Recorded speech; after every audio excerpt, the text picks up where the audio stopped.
you'll pay, scum!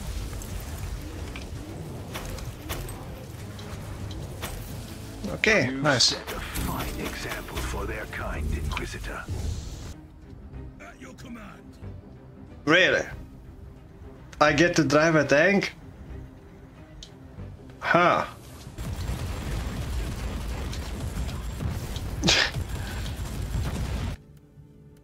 Okay. Oh my god. Oh my god, there's another passive tree. What is it gonna teleport to treasure room? It did. Literally treasure room. Wow. Supreme void chest. To strike down the unclean and the corrupted. No I will way. guide my knight to the No very way. gates of Dragon's Fortress. No way I get to. Oh my god. Are you kidding me? Now I get to drive a mech? Okay. Okay, I'm just gonna walk through here. Yep. Okay, good.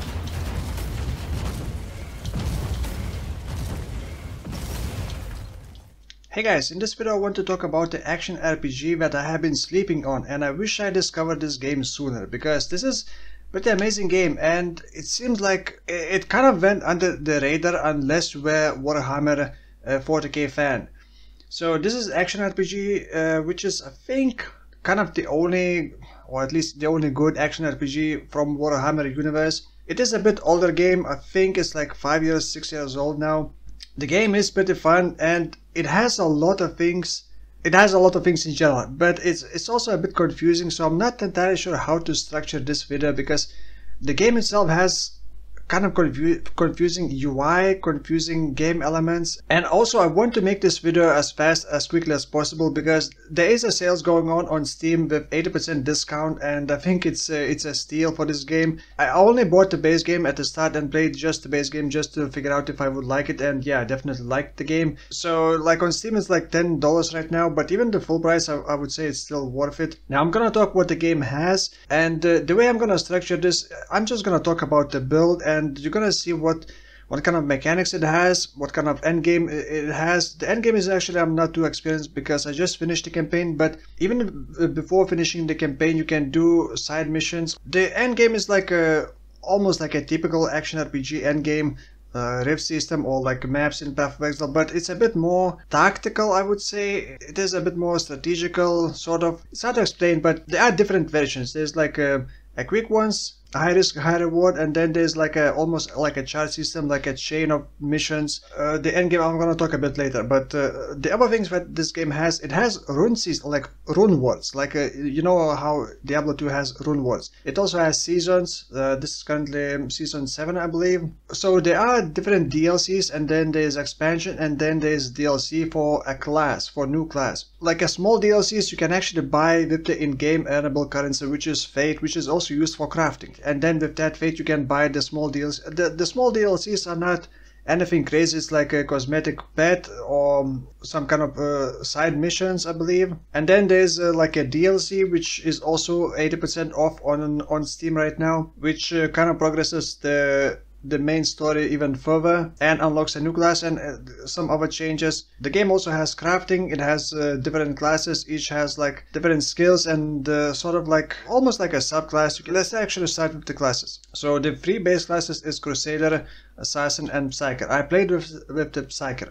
And you also have Tech Adept, which is like a summoner class. It does require the Prophecy expansion, and the Battle Sister requires a DLC which unlocks this, I guess. So the Psyker class is sort of like a mage. It has like 3 different expertise, but these do not really matter, I think. It's just how you start the game, with what weapons you start the game, but later on you can just swap the weapons as you like, change the skills that you want on the fly, basically. So Psyker is like a mage class, but it can wield a staff, it can wield dual rods, which actually in the end I am wielding, or it can wield a pistol and a rod. It can actually also wield a melee weapon. Now if you're gonna be starting this game, I would highly recommend you to not start with melee. Melee is gonna be pretty advanced class, because I don't understand how melee even is able to survive later on, because in the end game I did like one crusade chain of events, and every map most enemies were exploding into projectiles which created dot ground,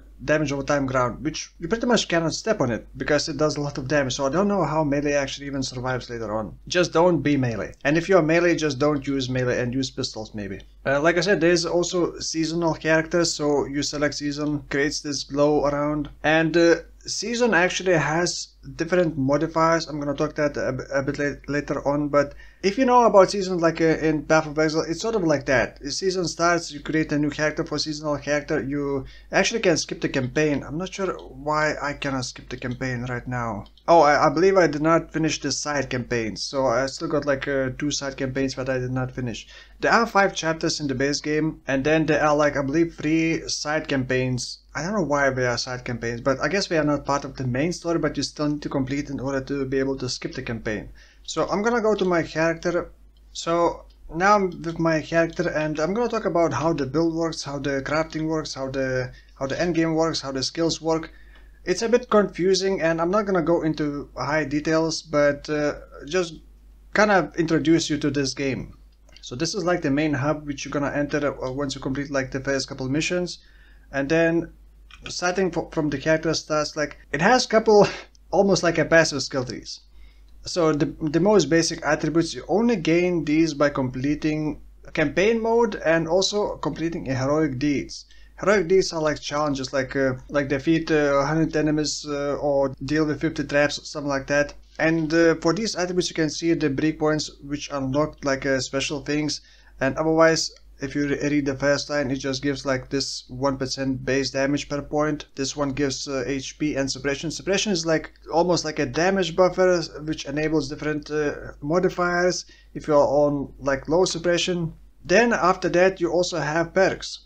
You unlock them at certain levels. So perks you also need to unlock by doing certain, in general, some criteria. Like these are gonna be very impactful for your build. Like I selected big damage bonus, but I cannot do crits. I also have heat damage and HP regen and max HP. What I'm doing with this build is sort of like Righteous Fire. If you played Path of Exile, it's sort of actually even double Righteous Fire, because I have mini Righteous Fire and I have Runeword in my body armor, which creates a bigger Righteous Fire. But that Righteous Fire in this game is not dot, it's actually hitting 4 times per second. And because it's not a dot, I actually can proc a new season mechanic, which is the Thunderbolt of Authority on hit. Then I'll just be able to proc it with my Righteous Fire. So I'll just be walking around and proccing Thunderbolts. Now it also has passives.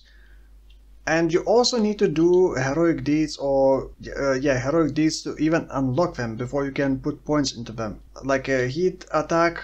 This is a psychic debuffs, and I assume this psychic debuffs and psychic combat are only for this class because it's a psyker class. You gain these points when you level up, and I just didn't know what to level up, so I just put a lot of points into movement, which actually turned out to be really good. And in order to unlock like the big nodes, like these nodes, you actually have to travel all the connection or connect all the connecting parts. So you start from here, you have to go all the way here. Then you start from here, go all the way here, from here, all the way here, and then you're gonna be able to land this. To access skills, so weapons have skills. Like this weapon has, it has a firebolt, which is like a spell. It also has an empty socket for your own spells. And then if you dual wield rods with these skills, you're gonna have a Witchfire, which is like an AoE fire skill, and then another socket. So if you want more sockets for spells, you're gonna have to dual wield the same weapons with the same abilities. So now the abilities, you access it through here, and these are the sockets that I have.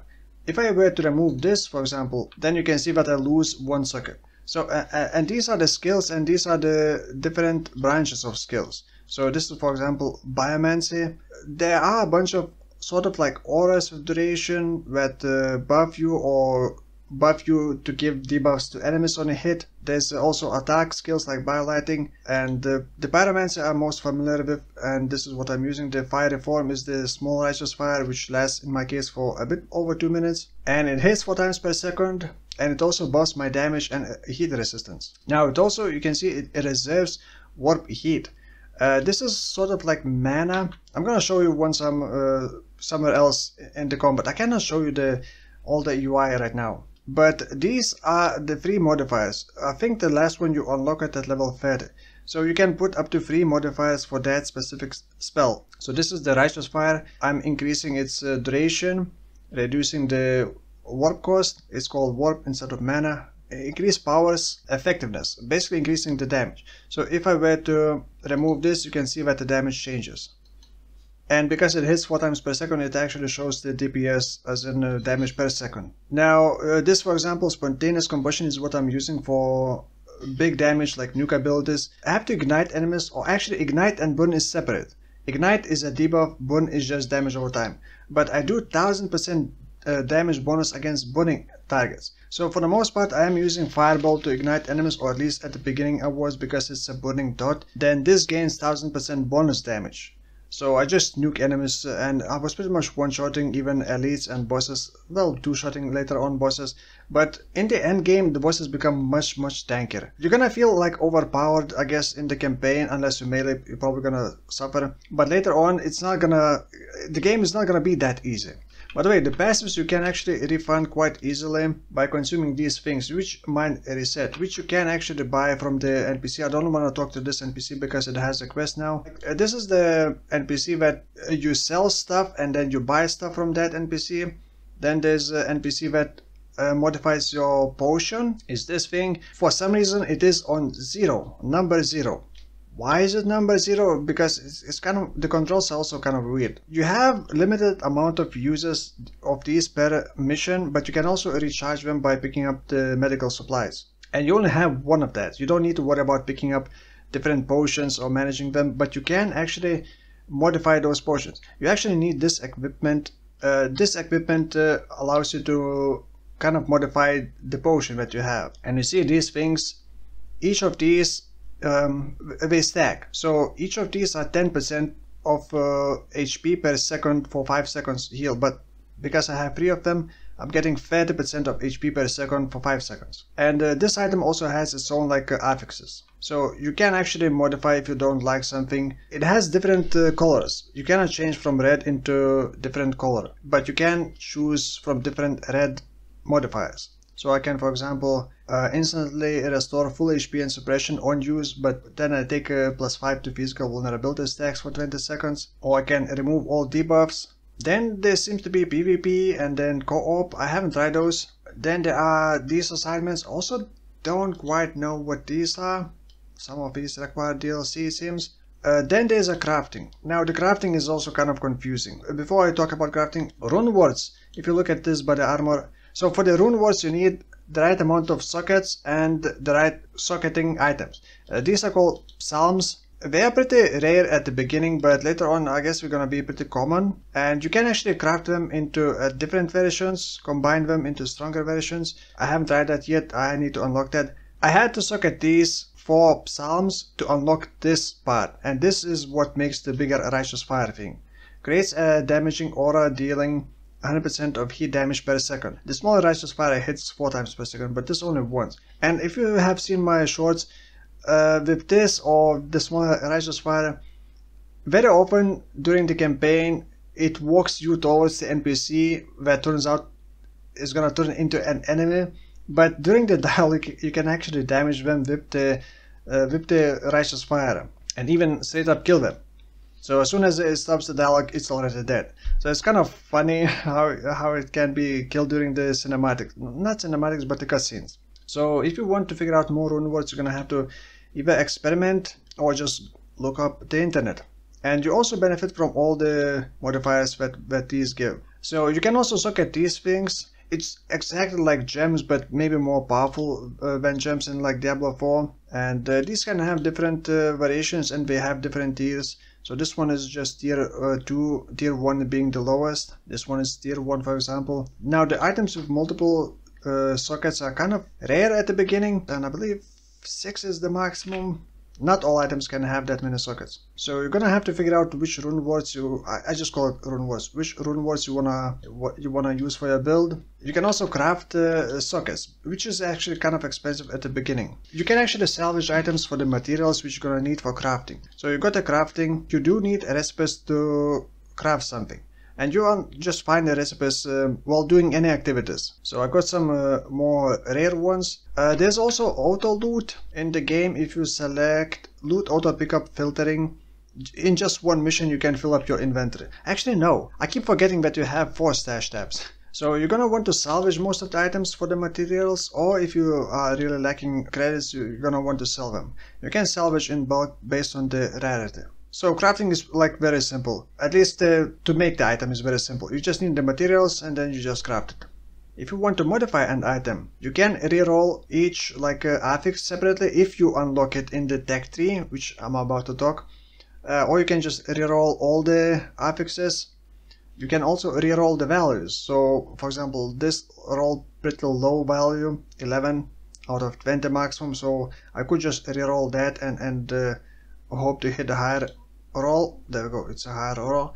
And this is crafting capacity. This means how many times you can reroll or enhance. The enhance is actually very expensive. I'm not sure when is it worth using that. Now there's also forging. This is for socketing items. Not all items can have socket, but essentially you just put an item in here and then either put these or these for the rune words. I'm not sure if they are like gem words. And then you can also combine these into higher tiers. The code crafting I haven't unlocked yet. There's the appearance like a not really like a transmog. This is more simplistic. It just changes the colors and then like the glossiness, something like that.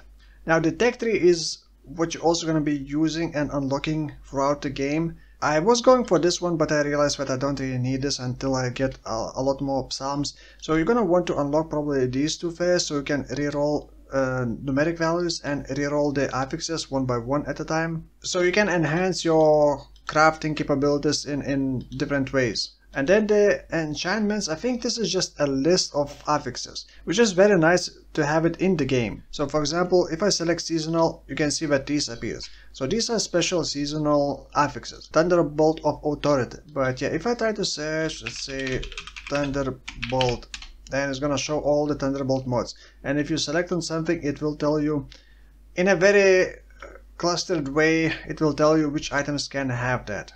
Now as for the end game, there are a couple different things you can do. There are these rare intel which you can activate and actually let's activate it. And you get like a special high risk high reward mission. Yep, so you can actually activate other modifiers, but if you look at this, I'm already getting minus 40% damage dealt and plus 48% damage suffered. So this is already gonna make this a lot harder than just normal like campaign missions. That alone.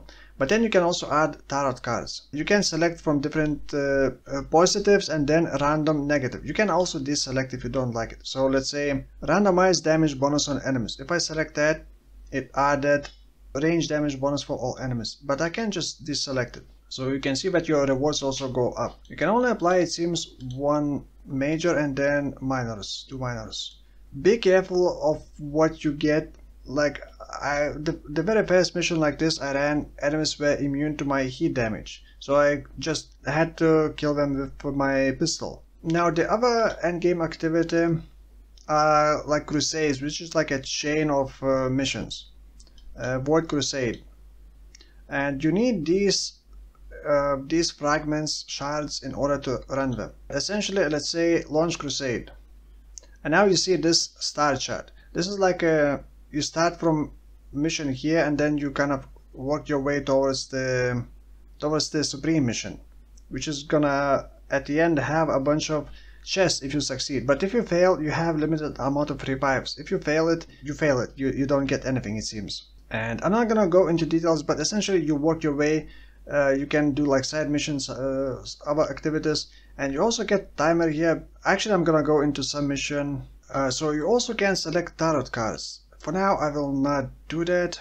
Show you the UI and how everything else looks, and talk a bit about some bad things about this game.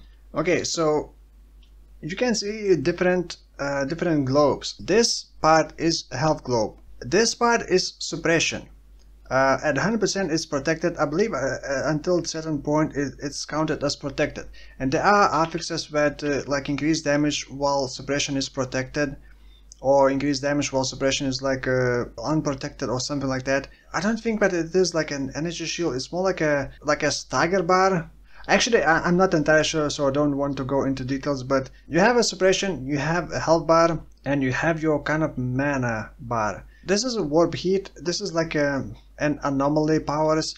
So whenever you use too much, it reaches certain threshold, it starts spawning negative anomaly encounters, like some kind of whirlpool or some kind of damaging ground or some kind of explosions randomly appearing. So you want to be careful to not go too much into warp heat. But with this build I don't really use that much. Now you also got your potion, like I said, and you have a couple of charges. By the way, I would recommend you to go into settings and rebind from 0 into something else. So here you also see all the skills. This is from the weapon, this is from the weapon, and this is from the body armor. And this is the Psyker's power, this is Psyker's power, and this is Psyker's power. So this is just like a mini righteous fire you see around me. This one is the very thin beam, but it actually does quite a lot of damage.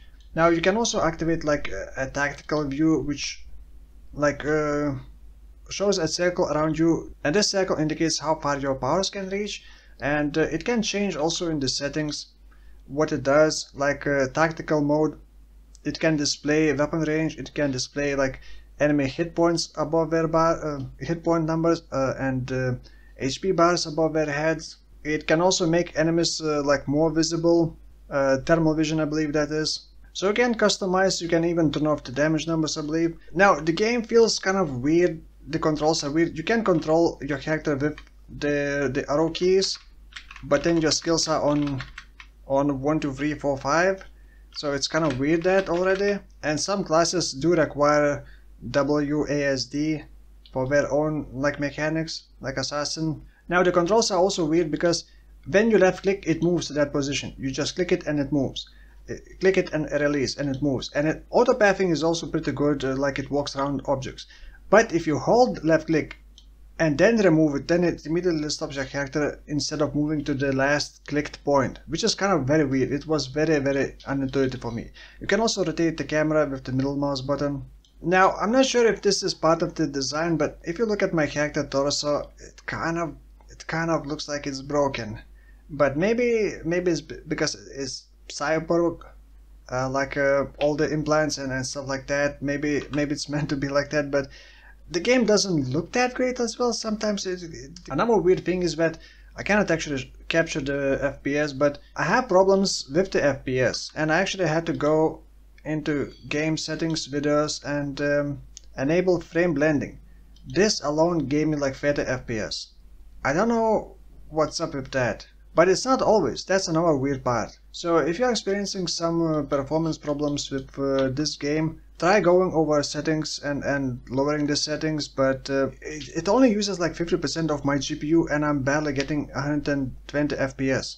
In some cases FPS drops dramatically, almost to a point of like stuttering and almost to a point of freezing. On Steam there are quite a lot of people saying that they have problems with the performance, so you either have problems with performance and you don't get any help from the devs, it seems, or you don't have any problems and you don't even know about those problems, it seems. It does feel like it's an older game with not very well optimized game engine. So I'm also gonna show a bit more gameplay. So I'm gonna reactivate my righteous fire and just go for enemies. You can see the enemies are kind of like thermal vision. I can actually turn off thermal vision. You're gonna see how different it looks. Thermal vision. It makes enemies a lot more visible. Enemies can mesh with backgrounds so well in this game.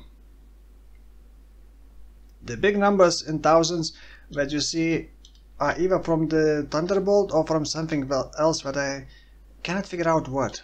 Yeah, I'm gonna activate thermal vision again. My righteous fire, as you can see, don't really do all that much damage if you compare it to like the Thunderbolt, which just did 11k. Oh, another thing that I don't like about this UI, I'm used to like with my peripheral vision just looking, or not even looking, but seeing the health globe move, which is sort of like full.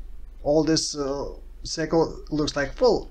I died so many times, well not that many times, but I died a couple times because I thought that my health globe is full, but it actually was almost gone. As you can see, my warp heat is filling up. I do have skills that like lower the warp heat, but all my psychic abilities do increase warp heat. So this one increases the warp heat, this one increases warp heat. This is a channeling ability as well. And I would say you definitely need ranged abilities. Without ranged abilities it would be very difficult in certain cases. This thing is a negative like anomaly which can damage me, because this actually reached the medium state. If it reaches all the way to full, I think you also start to take damage. So you definitely need to manage that. There are ways to reduce the warp heat you spend, also like ways to lower it down. There's a perk that lowers it on enemy defeated. Oh, one last thing, morality. During the campaign you're gonna have to choose like good or bad, but it's kind of hard to tell which is actually good or bad. So you kind of can look at the morality and see what you want to work towards, but it will affect your campaign, I guess, in some ways. There's a passive, for example, Puritan Path, which can have interesting things that you may want. So you may have to figure out how you want to approach this. So yeah, my voice is really tired. I didn't expect this video to be this long, but I hope I can edit it down to make it shorter. I wish I've discovered this game sooner, because there's like only 7 days until until Diablo 4 Season 1, which I'm definitely gonna be checking out. But yeah, this game has more things that I expected. If you haven't tried this game and you're just looking for some action RPG, definitely check it out, especially if you can still buy it with the discount. If not, I think it's still worth it. The base game, just get the base game and then figure out if you like it, and then buy the expansion. Anyway, that's gonna be it for today. Thank you for watching, and I will see you in the next one. Bye bye.